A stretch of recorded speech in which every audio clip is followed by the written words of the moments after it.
दिग्विजय जी, एक सुभाष बराड़ा ने कहा भी जो गठबंधन की पर्ची थी वो पाड़ कर फेंक दी है, तो इसमें आपको क्या लगता है चौटाला साहब की?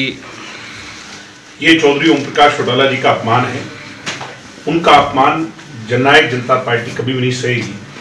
चौधरी ओम प्रकाश चौटाला जी हम सब के लिए आदरणीय हैं, थे और रहेंगे।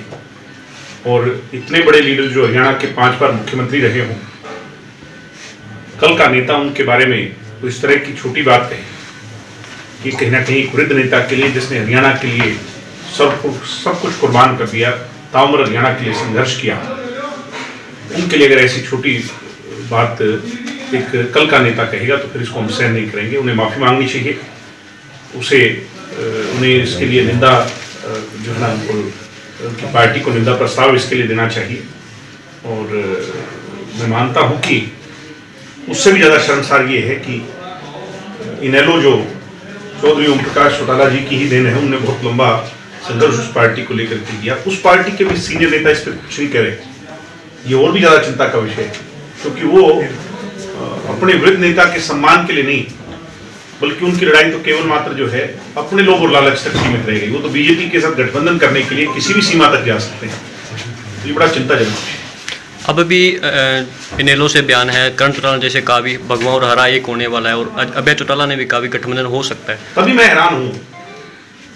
चलो गठबंधन तो होते टूटते बिखरते रहते हैं, इनका राजनीति के अंदर आना जाना चलता रहता है। गठबंधन चुनावी प्रक्रिया का एक तरीका है, मगर सिर्फ उस लोभ लालच में कि हम अपने लोगों को जिता पाए।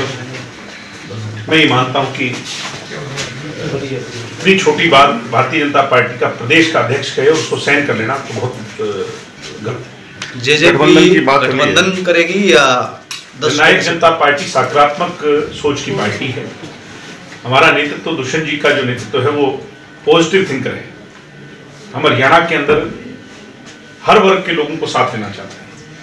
हमारी इस सवारी में हम हर 36 बिरादरी के आदमी को जगह देना चाहते हैं।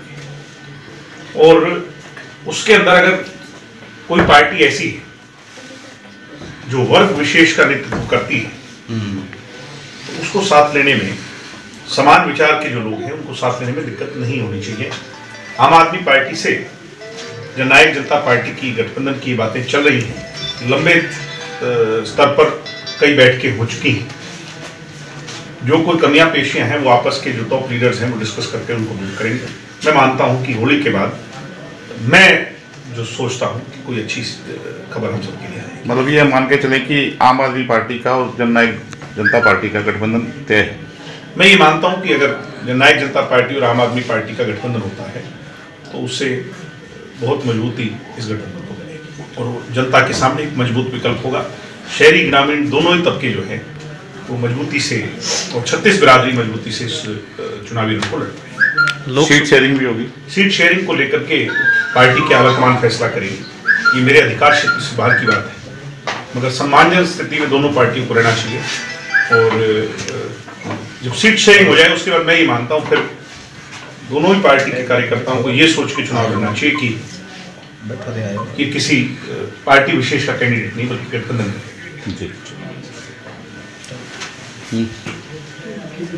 अभी तक अगर मान लो, ये तो अभी संभावना की बात है कि गठबंधन होगा और ईश्वर करे कि आपका जो जैसा आप सोच रहे वैसे ही हो, लेकिन अगर कल को गठबंधन की बात नहीं बनती है तो क्या सभी 10 सीटों के लिए अपने उम्मीदवार तैयार है? आपकी तैयारियां पूरी है?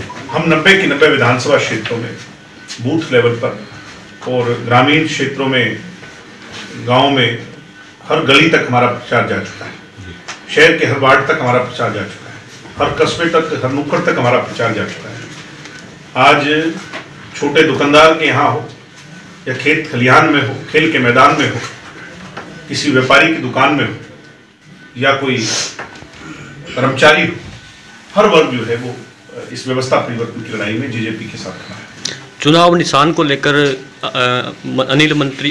अनिल विज मंत्री और अशोक तंवर से लेकर इनेलो तक ने टिप्पणी की है, तो इसके चुनाव निशान देखो बड़ा अच्छा निशान है।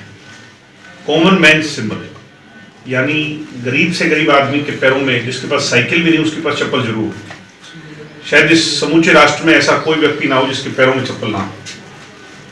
तो कॉमन मैन सिंबल है, अमीर से अमीर और गरीब से गरीब को, हर बिरादरी को, हर वर्ग को कनेक्ट अगर किसी चीज पे आकर कनेक्ट कोई होता है। कपड़े भी हम सब अलग अलग तरीके के पहनते हैं, मगर हम सब चप्पल जरूर पहनते हैं। चप्पल जो है वो सबको कनेक्ट करता है, बड़ा अच्छा निशान है। और इस निशान की जो राहों में मुश्किलात जो बीजेपी और कांग्रेस ने खड़ी करी है, उस पर चलने के लिए हमारी जो है ना वो मदद करेगा। चप्पल जो है, इसको एक एंगल देखने का, इसकी इंटरप्रिटेशन चौधरी देवीलाल जी का एक खड़ा हुआ, उनका आशीर्वाद हमें मिलेगा तो हरियाणा का चौमुखी विकास हो। चप्पल जो है ये हमें झुकना सिखाता है। राजनीति में कमेरे वर्ग की तरफ देखने के लिए हमें झुकना पड़ेगा।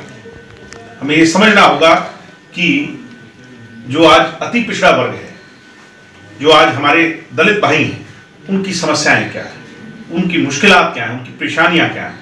किसान जो छोटा किसान है, उसके खेत में उसको क्या समस्या आती है, उसको समझने के लिए जब हम अंतिम छोर तक नजर डालेंगे, कहीं ना कहीं चप्पल उसमें हमारी मदद। भाजपा के मंत्री के तौर पर आप राहुल गांधी और नरेंद्र मोदी में से आप किसे पसंद करेंगे? ये तो बड़ा अजीब सा सवाल है। हम तो दोनों के खिलाफ ही लड़ाई लड़ रहे हैं। हम 1987 का 89 का दौर लौटाना चाहते हैं, जब कोई तीसरा विकल्प भी इस देश में खड़ा हो। क्या लगता है क्या सिर्फ दो ही आदमी देश के प्रधानमंत्री पद के उम्मीदवार हो सकते हैं? ऐसा नहीं। अभी तक का जो सिनेरियो है उसमें दो प्रजातांत्रिक प्रणाली में नहीं, ऐसा नहीं है। ममता बनर्जी भी है, मायावती जी भी हैं, उसके साथ साथ ये अखिलेश यादव भी है, बहुत से लोगों के नाम चल रहे हैं, बीजू पटनायक भी है। क्या लगता है आपको लगता है 2019 का सिनेरियो क्या रहेगा लोकसभा में? मैं ये मानता हूं कि जो रीजनल पार्टीज हैं, जिस क्षेत्र में भी जो बीजेपी कांग्रेस को हरा सकती हैं, लोग उनके साथ सवार होकर उन्हें मत देंगे। प्रधानमंत्री के पद का फैसला चुनाव के पश्चात। जी, मतलब आपका कहने का मतलब यही है कि आप दोनों में से किसी को भी अपना वोट नहीं देंगे? बिल्कुल स्पष्टता से हम अपना मत जो है वो राष्ट्रवाद के हितों की रक्षा के लिए, खेत में किसान के लिए, देश की सीमा पर जवान के लिए और इस देश की नौजवान पीढ़ी के लिए, बड़े बुजुर्ग के सम्मान के लिए, महिला नारी को शक्ति मिले, व्यापारी सशक्त हो और कर्मचारी की सोच की सरकार बने। वो व्यक्ति जो इस सब के लायक और काबिल होगा, हम उसको मदद करें। हिसार लोकसभा से नैना जी और दुष्यंत जी दोनों का नाम चल रहा है। मेरी इच्छा ये है कि दुष्यंत जी चुनाव विधानसभा कर लें। दुष्यंत जी का कल बयान आया है कि नहीं, वो स्वयं चुनाव लड़ेंगे। अब ये तो उनकी इच्छा है और पार्टी की मैं मानता हूं कि जो सीनियर लीडरशिप है, चुनावी कमेटी है 3 मेंबर की, उसने तय करना है कौन कहाँ टिकट पाता है। सिरसा लोकसभा से भी हम कई सारे उम्मीदवारों पर चयन प्रक्रिया पे नजर डाल रहे हैं। मैं मानता हूं कि हम जो उम्मीदवार देंगे वो मोस्ट रिलायबल और पढ़ा लिखा उम्मीदवार देंगे, सशक्त मजबूत उम्मीदवार देंगे, ऐसा उम्मीदवार देंगे जो सबका प्यारा हो, सबको साथ लेके। क्योंकि विधानसभा चुनाव भी सिर्फ ही है, इलाहाबाद के लिए, इलाहाबाद से मैं पहले भी कह चुका हूँ कि कोई घर का ही चुनाव, ये हमारे घर की सीट है। चौधरी देवीलाल जी का कर्ण क्षेत्र है, इलाहाबाद से परिवार का सदस्य चुनाव है। ठीक है, थैंक यू।